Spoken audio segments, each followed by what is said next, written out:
Hi there, how are you? So, what I'm going to go over is lesson 4 from Unit 1.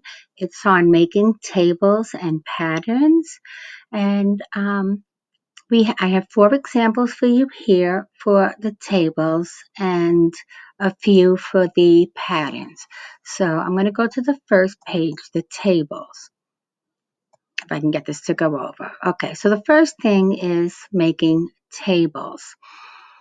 If you look at this little process here, all of our tables are going to have an X value and a Y value. The X value is the input, the Y value is the output. And it's sort of like you put this X value in, there's a process, the process are any of these equations, and then you have a unique output for every X input. So creating input and output tables, the process is the calculation or the equation. The input part is usually an X value and the output is usually a Y value. It's common, this should say, to have a pattern for the X values. There are 2 ways to create that pattern. One is to list 3 values in a row, highlight all 3, and then drag the pattern down. And the second is like we did when we're doing basics, a basic intro to Excel. You have a starting X value, and then in the cell directly below that, you start with an equal sign, and you write an equation, and you reference that first X value. Well, for this exercise, I'm going to use the first method, and there's a reason why. You'll be able to tell exactly how many X values you have, no matter where you are on the cells and rows. So, for example, if I want to start with 0 and end with X equals 20 and go up by just 1, all I have to do is have a pattern, 0, 1, 2. So you see that pattern? So 2 is actually in cell B14, but I want the X values to go all the way up to 20. So I'm going to highlight all 3 and then grab this. You're going to see a little white box and a tiny little gray number in them on the right side as I drag this down. So you see the 3, the 4, the 5, the 6? I'm going to go all the way down until that number reaches 20. So at 20, this is cell B32, but it's X value 20. So I like this method because it makes it easy. If you have to make 240 months in unit 3 or 360 months in unit 3, it's an easy way to know that you're at the point you need to be at. Let me show you it again. Start at 0, 1, 2. There's 3. Make sure you grab all 3. You have to have 3 for a pattern. Grab the end. Those little numbers, I'm going to go until that number turns to 20. Release. Do it 2 more times so you can see it. 0, 1, 2. Grab all 3. I'm going to go to 20. Whoops, I don't want all of that. I just want these 3. So there's the little numbers, and I'm going to go until I see 20.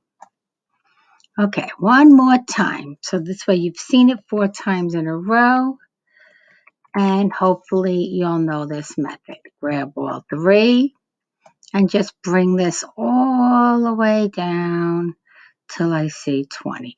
So all 4 of these tables are going to go from X equals 0 to X equals 20. So our input here are our X values. In order for this to be an input-output table for all 4 of these, we have to make reference to an X value. So we have a Y and an X, a Y and an X. We have to make reference to an X value here, and we have to make reference to an X value here to make it an input-out table. So I think the first two are probably going to be the easiest. As always, start with an equal sign, and it's 2 times the value of x. So 2, make sure you use the little star or asterisk above the 8 times the value of x. Click in the x spot, minus 4, enter. Then from this point on, it's just a matter of copying, dragging the corner, grab that corner, and go down till you hit the 20. And you're done. It's a beautiful, it works. Let's check it out. Let's see, 2 times 2 is 4. 4 minus 4 is 0. 2 times 5 is 10. 10 minus 4 is 6. Let's neaten this up. Let's make this look like an input-output table. Grab the X and the Y, hold them together. Highlight this, hold them down till you get to the 20. Let go, right click, and see where it says Format Cells? Hit Format Cells, go to the word Border, Outline Inside, and then hit OK. And now it'll truly look like a very nice, neat input-output table. Okay, the second one, we are going to do the same thing. Always start with an equal sign. Now, between the 250 and that parentheses means multiplication. So I need to tell Excel to multiply. Put that little asterisk in, then open the parentheses.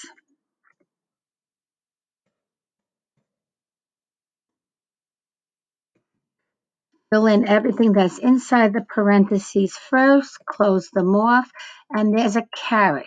That means there's an exponent. Shift 6 will get you to the caret, and I must reference that x value. So I go over here, reference the x value, hit enter.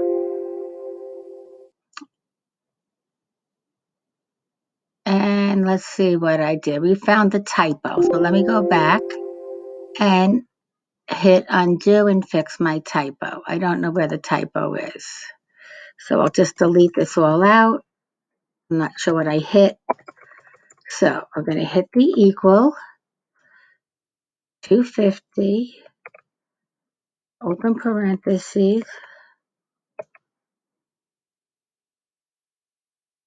0.025 divide by, I hit the wrong thing. Divide by 12, close it off, go to the caret, go to the x value, hit enter. There it works. Okay, and then just pull the whole thing down. I want to make sure it's working right. Yep, that's looking good. Okay, so get to the bottom. And this would probably be like a money formula, $250 in an interest account over how many years. So if I really wanted this to look like money, because this would really be a money account, I can just go to this row here and highlight these numbers. And you're going to see the little dollar sign here. Hit that, and it becomes money for you. It very nicely becomes money. So what you're seeing, this is an easier way. At the end of 1 year, you would have gained 52 cents interest. At the end of 2 year, it's another, instead of being at 250, you're at 251.04 for total interest of $1.04. We do more of that in Unit 3. But let's clean up this table. Highlight everything in the table. Once you have it highlighted, let it go. Right-click, Format. Make sure we're on Border, Outside, Outline, Inside, and then hit OK. And then we've got a nice clean table. These next two are the two where people make the most mistakes. We're starting at 300, and every time x goes up by 1, we're going to add 150. So we're going to start with 300. So at 0, x is going to equal 300. At 1, y is going to equal the 300 plus 150, or I have to reference the x 1 times 150 would be 150. At the second time it goes up, it would be 2 times 150. So let's see how this works. We have to start with the equal sign. You have to start with 300, and each time you are going to add 150. And if I times this by the x value, it should work. So I go to the times table. So basically, I'm hitting 150 times 0, which will equal 0, and this box should equal 300. So if I look up here, there's the formula. When I go to here, after I drag this down, it's going to be 150 times 1 plus 300, or 450. So the next box should say 450. And here it is, 150 times the value in H12. Well, here's H12. So I know this formula is going to work. Only click the bottom. You don't have to highlight the top or you'll get the wrong answer.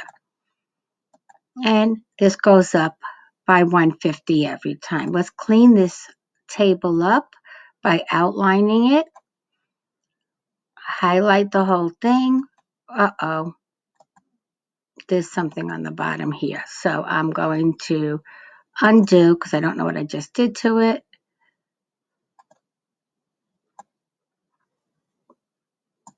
Okay. Highlight the whole thing again. That's all. Start from the beginning, go to the end, right click, format, outline inside, and hit OK. And there it is. Okay, the same is going to be true for subtraction. We are going to start with, and this is money, it definitely shows a money sign. So this one we have to change to money afterwards. It's $25,000 minus 75 every time X goes up by 1. So we're going to do the same thing. Start with the equal sign.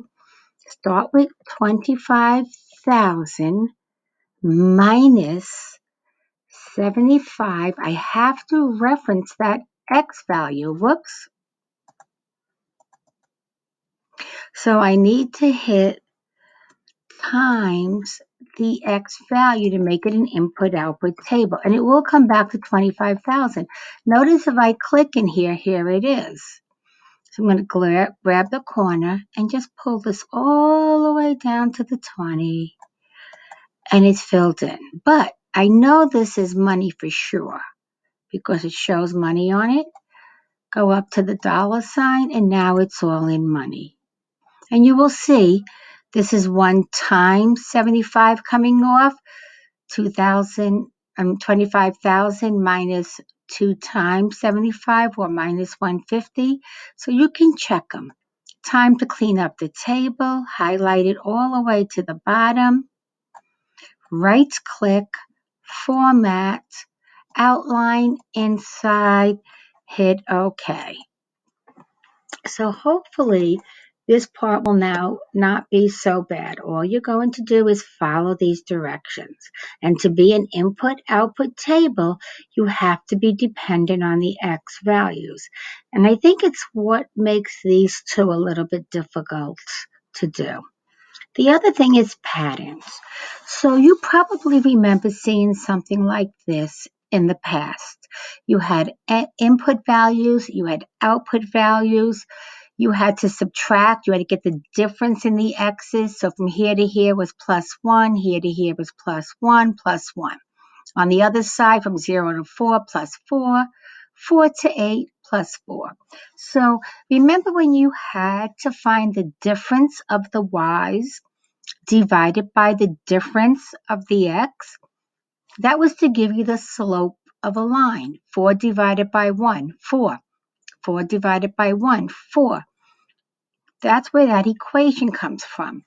Y equals 4x.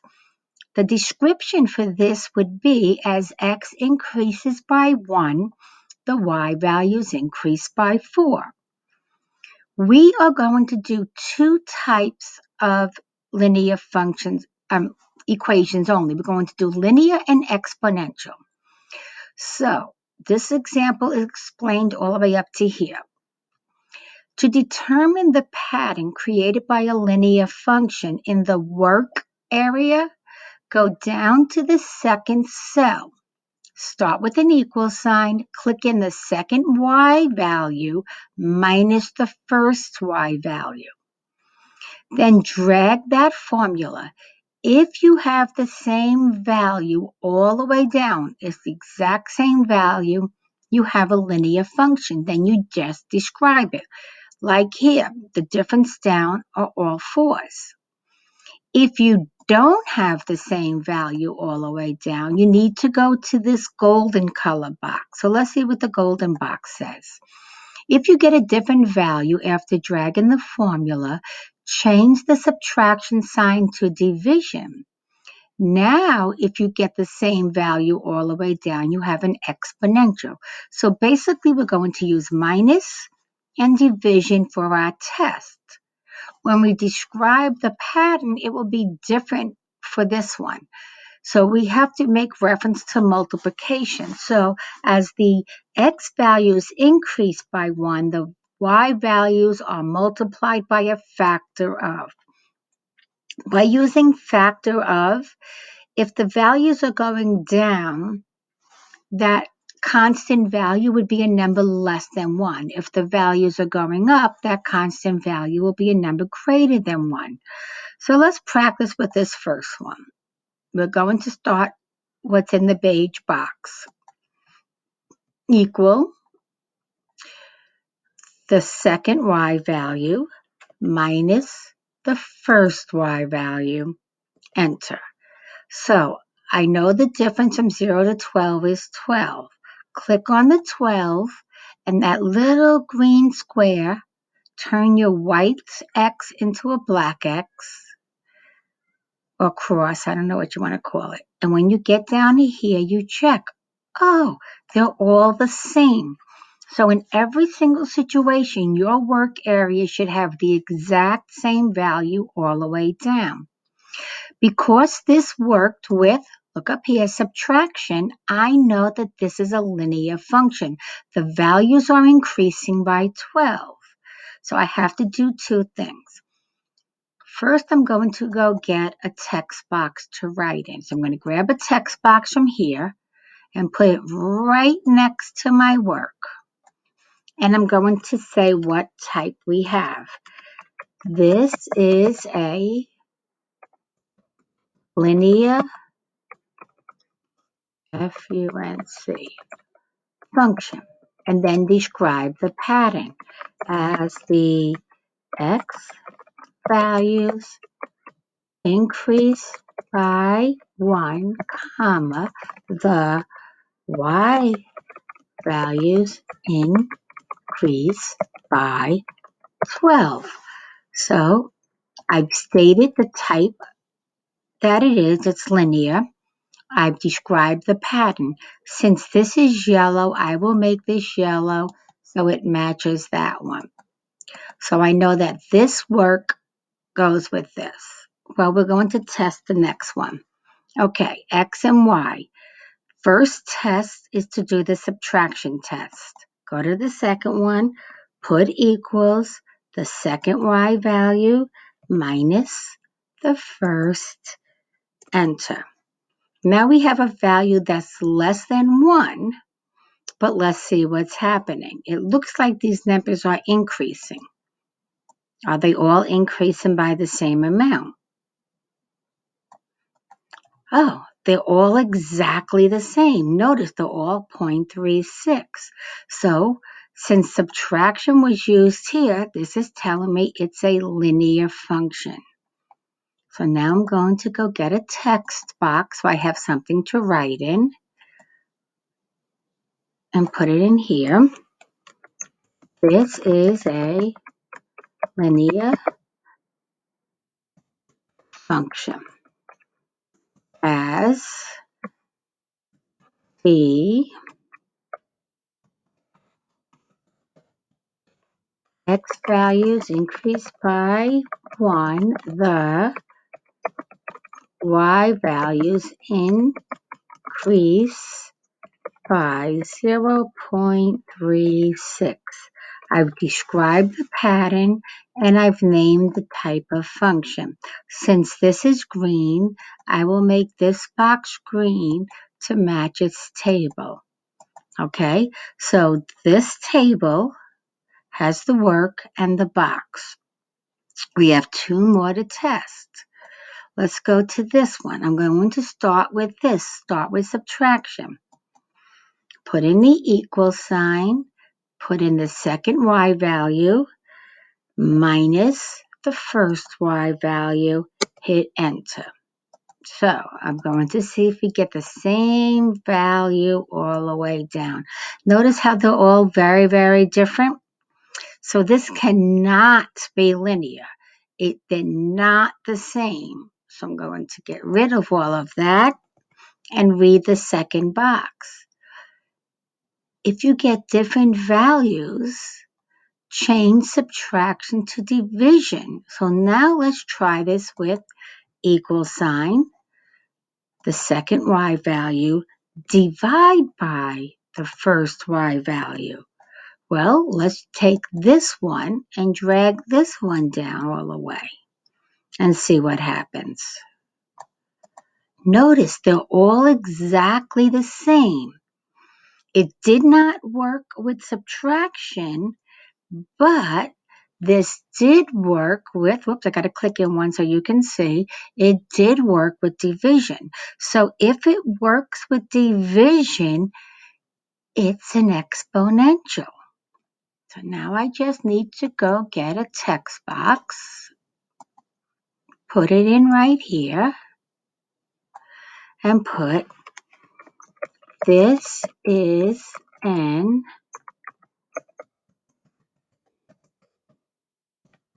exponential function. As the x values increase by 1, now notice it's an increase here. The y values are multiplied by a factor of 0.4. I'm going to make this a little bit wider so it all fits in. Okay, so I've named what type it is, and I've given a description. Since this is in blue, I will also make this blue to match where it goes with. Okay, so this goes with this. We have one more to test. Well, linear, exponential. Let's find out. We'll test the subtraction first. So start with the equal. Start with the second y value minus the first y value and hit enter. Then I'm going to grab this and start pulling it down and see what we get. Oh my, all different numbers showing up here. So I know that's not going to work. Let's start this over and use division. So in here, I'm going to start with the equal, put the second y value, divide by the first y value, hit enter. And let's see what happens when I drag this one all the way down to the 20.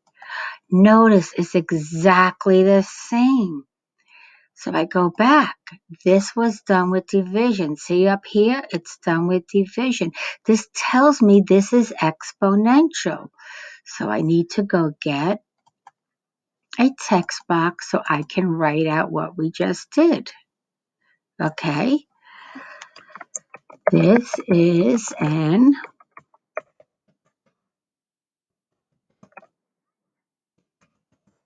exponential function. As the x values increase by 1, the y values are multiplied by 1.23. I could also say by the factor of 1.23. In here, the numbers are actually decreasing because this point 4 is less than 1. So each of the values is going to go down. Here the values are going to increase because this is greater than 1. So let me just shrink this a little so it fits in a little nicer, looks a little nicer. And we went with purple here, so let me do purple here. Okay, so everything here looks nice. We've got tables. Hopefully this is going to help you with making your tables, especially these last two. Those are the hardest two for most people. And then we've already done the tables. So I really do hope you find this helpful. Okay, go through this, practice it, try it, see if it matches, and then do homework 1.4. Bye.